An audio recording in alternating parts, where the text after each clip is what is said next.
Demain, Alger verra débarquer Giorgia Meloni, la chef du gouvernement italien, pour une visite qui promet d'être plus stratégique qu'un échiquier en pleine partie. Les médias italiens, toujours prompts à scruter chaque mouvement de leur premier ministre, parlent déjà d'un coup politique calculé. Ce n'est pas la première fois que Meloni foule le sol algérien. Deuxième escale officielle, deuxième occasion de consolider des liens qui sentent bon le gaz. Et les affaires. Alors, que va-t-elle demander ? Que veut-elle obtenir de Abdelmajid Tebboune et du reste du gratin algérien ? Discussion cordiale ou négociation corsée ? Augmenter les volumes de gaz, sécuriser des contrats juteux ou simplement faire acte de présence ? Et cette guerre lancée contre l'Iran par les États-Unis et Israël, est-ce elle qui pousse l'Italie à se rapprocher encore plus de l'Algérie ? Les réponses à ces questions ne tomberont pas dans l'instant, mais promis, cette émission vous donnera un avant-goût de ce ballet diplomatique. L'information circule depuis plusieurs jours et l'agence italienne Nova confirme. La visite s'inscrit dans un contexte international chargé, où la pression sur les marchés gaziers européens et sur le pétrole brut fait grimper les enjeux. Pour mémoire, le baril oscillait encore autour de 65 $ avant que les tensions actuelles ne viennent bouleverser les chiffres du 22 mars. On se base sur les derniers prix du baril de pétrole du 22 mars 2026, à plus de 106 $ le baril. Une augmentation hallucinante, une hausse vertigineuse qui a semé l'inquiétude dans plusieurs pays européens, notamment l'Italie, qui est ultra dépendante de ses importations de gaz et de pétrole. L'arrêt de la production et des exportations de gaz naturel liquéfié au Qatar, qui couvrait plus de 10% de la demande italienne, a semé la panique sur les marchés européens. Et cette nouvelle a profondément bouleversé l'Italie. L'Italie a donc été dans l'obligation de remplacer le gaz par de nouvelles sources d'approvisionnement. L'Algérie, qui est déjà le premier fournisseur de gaz pour l'Italie, est appelée au secours et Giorgia Meloni, demain, à Alger, verra le gaz sur la table des négociations et ce sera inévitablement, selon plusieurs sources concordantes, le premier sujet abordé et évoqué par la première ministre italienne avec les dirigeants algériens. Le gaz naturel liquéfié, c'est la spécialité du Qatar. Les gazoducs, c'est la spécialité de l'Algérie. Le Qatar est attaqué. Les missiles iraniens ont détruit pratiquement 20% de sa production. Certaines sources parlent même d'un arrêt total de plus de 50% de sa production. Et le Qatar ne peut plus exporter son gaz naturel liquéfié vers l'Italie à cause de la fermeture des droits d'Ormuz. La crise dure depuis plusieurs semaines. Les incertitudes planent et personne ne sait pour le moment jusqu'à quand ce conflit armé va durer et quelles seraient les perspectives malheureuses dans lesquelles il pourrait être entraîné dans les jours à venir.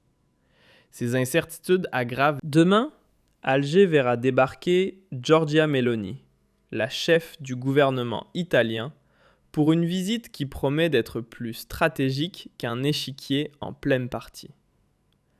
Les médias italiens, toujours prompts à scruter chaque mouvement de leur premier ministre, parlent déjà d'un coup politique calculé. Ce n'est pas la première fois que Meloni foule le sol algérien.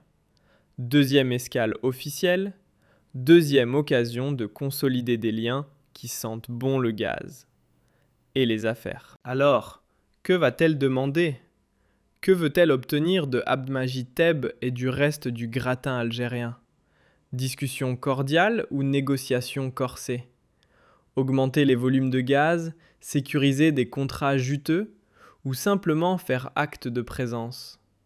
Et cette guerre lancée contre l'Iran par les États-Unis et Israël, est-ce elle qui pousse l'Italie à se rapprocher encore plus de l'Algérie?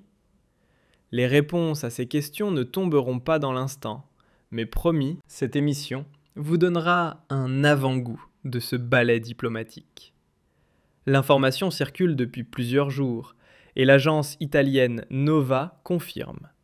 La visite s'inscrit dans un contexte international chargé, où la pression sur les marchés gaziers européens et sur le pétrole brut fait grimper les enjeux.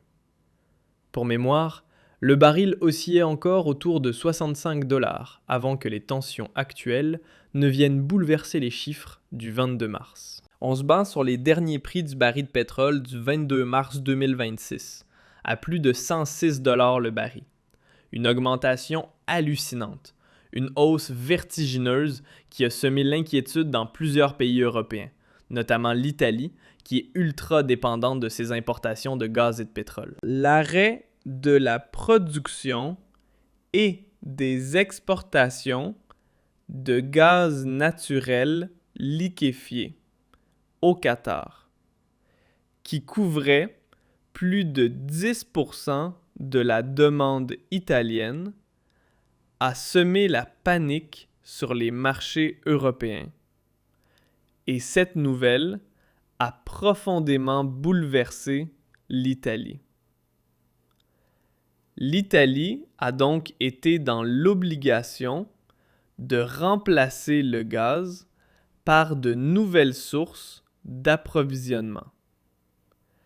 L'Algérie, qui est déjà le premier fournisseur de gaz pour l'Italie, est appelée au secours et Giorgia Meloni, demain, à Alger, verra le gaz sur la table des négociations et ce sera inévitablement, selon plusieurs sources concordantes, le premier sujet abordé et évoqué par la première ministre italienne avec les dirigeants algériens.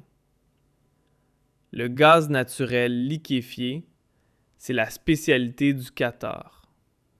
Les gazoducs, c'est la spécialité de l'Algérie. Le Qatar est attaqué. Les missiles iraniens ont détruit pratiquement 20% de sa production. Certaines sources parlent même d'un arrêt total de plus de 50% de sa production. Et le Qatar ne peut plus exporter son gaz naturel liquéfié vers l'Italie à cause de la fermeture des droits d'Ormuz. La crise dure depuis plusieurs semaines. Les incertitudes planent et personne ne sait pour le moment jusqu'à quand ce conflit armé va durer et quelles seraient les perspectives malheureuses dans lesquelles il pourrait être entraîné dans les jours à venir. Ces incertitudes aggravent les tensions sur les marchés énergétiques et l'Italie ne peut pas se permettre d'être privée de 10% de la couverture de ses besoins en termes de consommation de gaz. 10% pour un pays comme l'Italie, qui est la troisième économie de l'Union européenne après l'Allemagne et la France, est l'un des 3 pays les plus peuplés de l'Union européenne avec la France et l'Allemagne, il y a une situation d'urgence. Et en termes d'urgence, il n'y a pas mieux que l'Algérie pour répondre aux besoins de l'Italie, comme en tout cas le croient les dirigeants italiens. Les échanges économiques entre l'Italie et l'Algérie sont très importants. L'Algérie est pratiquement l'un des pays les plus importants sur le plan économique pour l'Italie. Si le continent européen reste le premier client et le premier fournisseur de l'Italie, avec 66,1% des exportations et 66,3% des importations en 2024, il n'en demeure pas moins que l'Italie regarde de plus en plus vers l'Afrique, où elle a des ambitions importantes.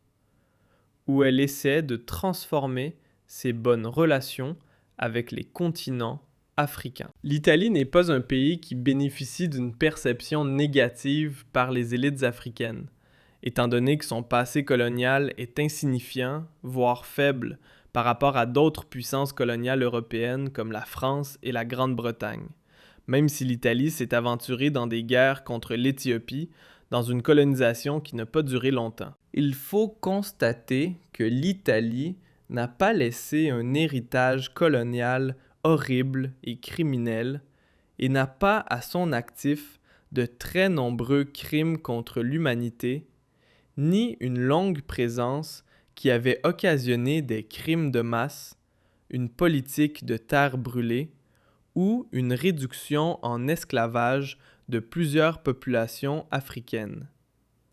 Le rapport avec l'Italie, au niveau du point de vue africain, est beaucoup plus décomplexé, beaucoup plus serein et beaucoup plus facile. L'Algérie profite d'ailleurs de cette histoire apaisée, de cette mémoire plus ou moins marquée par l'amitié.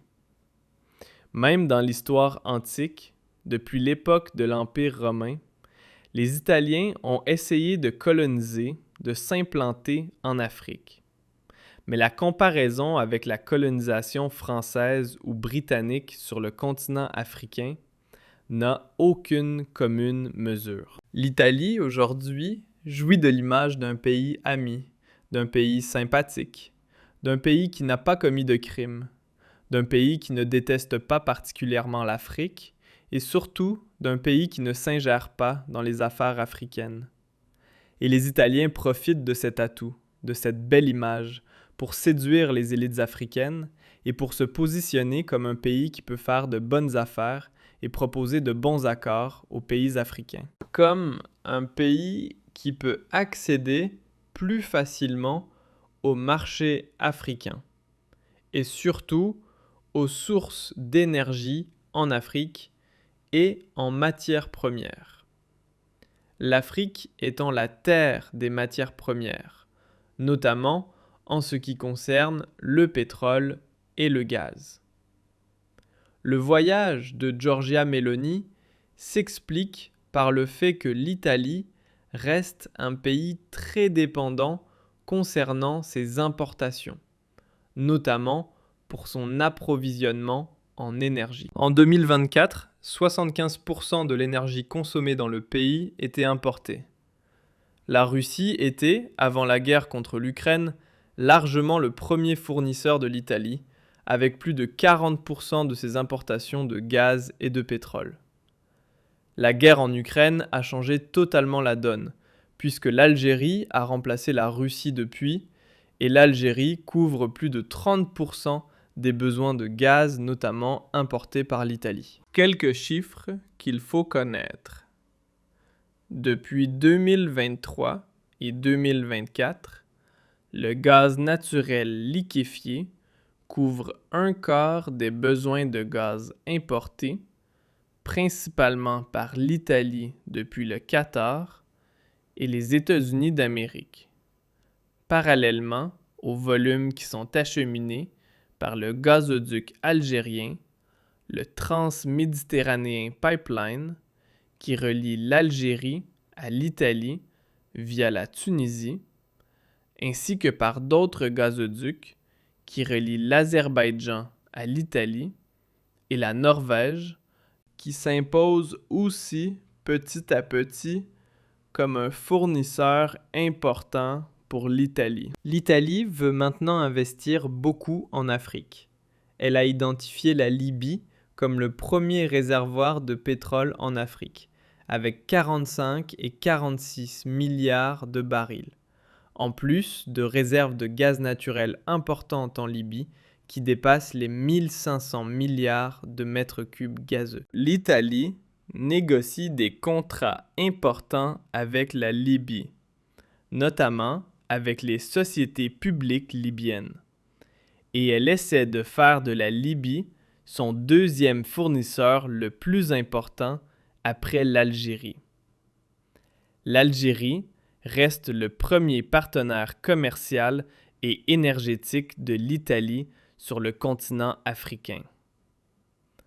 Pour l'Algérie, nous avons le gazoduc Transmed qui relie Hassi-R'Mel directement à l'Italie via la Tunisie et via le canal de Sicile, mis en service depuis 1983. Ce gazoduc est le symbole de partenariat stratégique entre l'Italie et l'Algérie. Un partenariat qui est devenu une amitié solide et qui a résisté à toutes les crises politiques et diplomatiques, ainsi qu'à toutes les turbulences géopolitiques. Même durant la destinée noire, quand l'Algérie était ravagée par la guerre civile, quand elle était exposée grandement à la menace des groupes terroristes islamistes, l'Italie n'avait jamais abandonné l'Algérie, n'a jamais tourné le dos à l'Algérie, parce qu'elle sait très bien que l'Algérie restera toujours un partenaire fiable en raison de ses engagements respectés et de ses capacités à fournir toujours de l'énergie de première main à l'Italie et de l'énergie pas chère. Quand l'Italie achète à l'Algérie, je rappelle que l'Italie est le premier client du gaz algérien. Chaque année, plus d'une vingtaine de milliards de mètres cubes. Les prix sont négociés dans le cadre de contrats à long terme. Des contrats de 8 ans avec 2 années supplémentaires de 10 ans. Donc, nous avons l'aspect sécurité et l'aspect fiabilité que l'Algérie offre à l'Italie au moment où les marchés gaziers risquent de s'emballer, comme c'est le cas aujourd'hui depuis le début de la guerre déclenchée contre l'Iran par les États-Unis d'Amérique et Israël. Le Transmed, qui a été renforcé dans les années 90, s'étend sur plus de 2500 km. Il atteint une capacité de livraison de gaz d'environ 32,7 milliards de mètres cubes, pratiquement 33 milliards de mètres cubes par an. C'est l'un des plus importants gazoducs du bassin méditerranéen et l'un des plus importants du monde. D'ailleurs, il est réputé pour sa robustesse technique et ses modernisations successives qui ont fait de lui l'un des principaux outils de résistance énergétique pour l'Italie. Le second gazoduc qui relie l'Algérie à l'Europe est le Medgaz, qui relie directement Benissaf à Almeria en Espagne.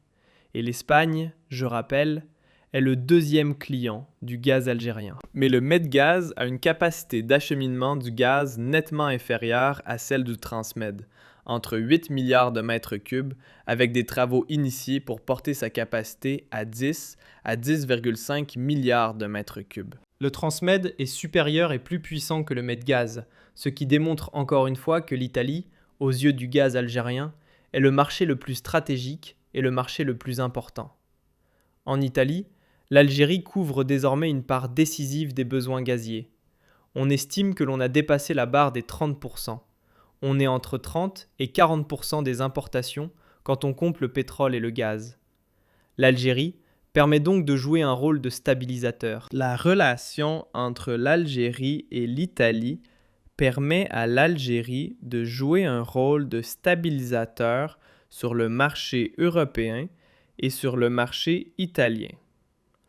Mais la forte consommation intérieure de l'Algérie, avec plus, je rappelle, que 63 à 65% du gaz produit destiné au marché intérieur, fait que l'Algérie ne peut pas fournir les 33 ou 32 milliards de mètres cubes qui pourraient être acheminés vers le Transmed. Plus exactement, selon les derniers chiffres, l'Italie achète à l'Algérie entre 20 et 23 milliards de mètres cubes, rarement au-delà de 25 milliards.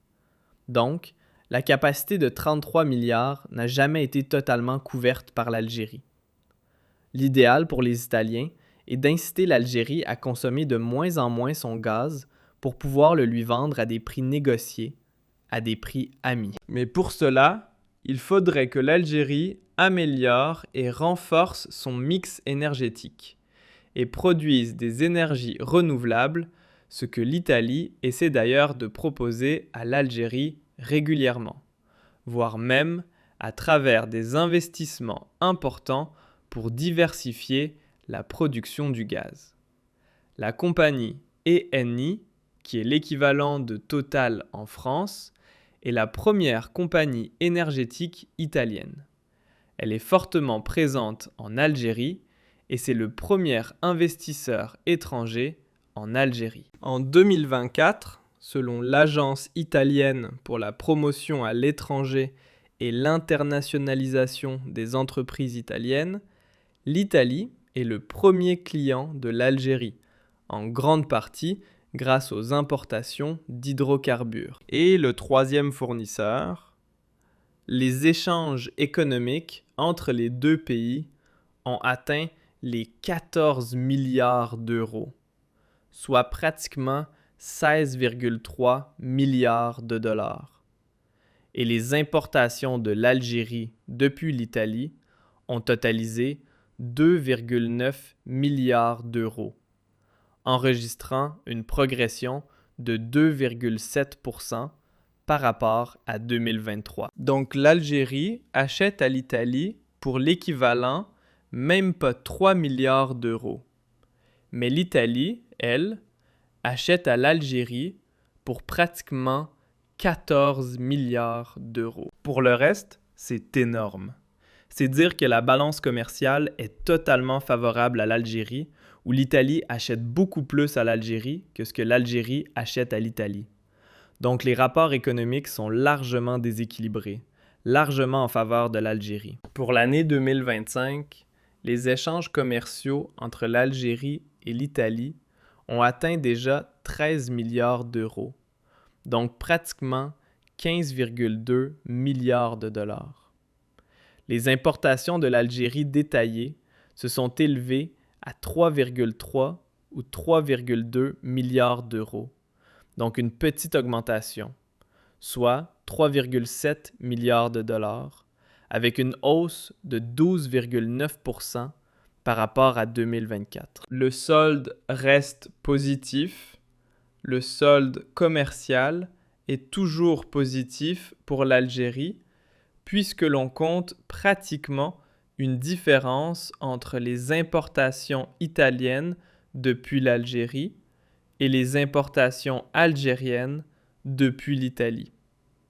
C'est une différence de 11,6 milliards de dollars. Les exportations italiennes vers l'Algérie, selon les statistiques officielles, concernent des machines à usage général. Il y a des turbines, des pompes, des équipements de dynamique et des équipements de fluide pour un montant de 333 millions de dollars, en hausse de 31,8%. Les machines spécialisées pour le secteur du bâtiment, des machines pour l'agroalimentaire et pour l'industrie de la plasturgie et de l'impression représentent 327 millions de dollars. Les exportations de produits issus du raffinage et du pétrole s'élèvent à 300 et 306 millions de dollars. Et l'Algérie, je rappelle, elle possède la raffinerie Augusta. Donc c'est la raffinerie Augusta qui raffine du pétrole et qu'elle envoie vers l'Algérie. La raffinerie Augusta est l'une des filiales les plus brillantes, les plus performantes, les plus onéreuses et les plus prestigieuses à ce moment du groupe. Cela lui permet de générer beaucoup d'argent à l'étranger. On l'a déjà expliqué dans une émission précédente. Donc, les Italiens vendent des équipements et l'Algérie achète beaucoup de produits énergétiques, essentiellement du gaz et du pétrole, mais surtout du gaz, comme on vient de le dire précédemment. Quelques groupes italiens sont présents en Algérie. Le plus célèbre maintenant, c'est le groupe ENI dans le pétrole. Hors énergie, hors pétrole et gaz, comme le groupe ENI, nous avons le groupe Stellantis. Le groupe Fiat n'est pas un groupe italien. Il est plus franco-italien que italien, avec l'usine de montage de véhicules neufs qui est basée à Oran. Stellantis, en ce moment, apparemment, rencontre des difficultés financières selon l'agence, avec une perte nette de 2,3 milliards d'euros au premier semestre de l'année 2025, principalement dû aux baisses des ventes en Europe et en Amérique du Nord. Ceci dit, en Algérie, même si elle a du mal à percer, elle existe, elle est présente, et elle pourrait avoir des perspectives heureuses et prometteuses, puisque c'est le seul groupe international, le seul constructeur mondial qui a une usine de fabrication et de montage de véhicules neufs présent sur le sol algérien. Je rappelle que l'usine Renault, qui existait depuis 2014, est toujours à l'arrêt, que les usines Hyundai ont été fermées. Elles ont été relancées avec d'autres partenaires, mais elles ne peuvent pas être opérationnelles avant 2026. Il n'y a aucune nouvelle de ces usines Hyundai, les Sud-Coréens.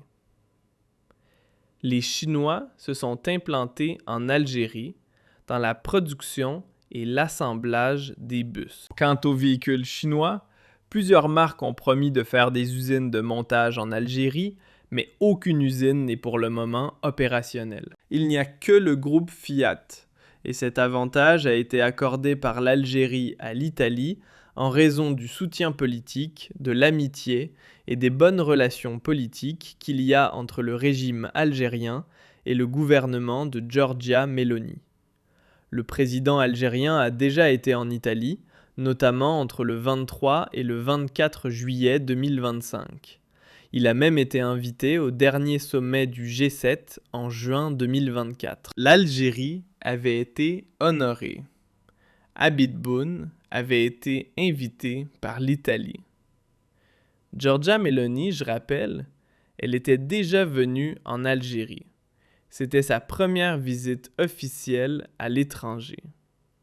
Elle était à Alger entre le 22 et le 23 janvier 2023, peu après son arrivée au pouvoir.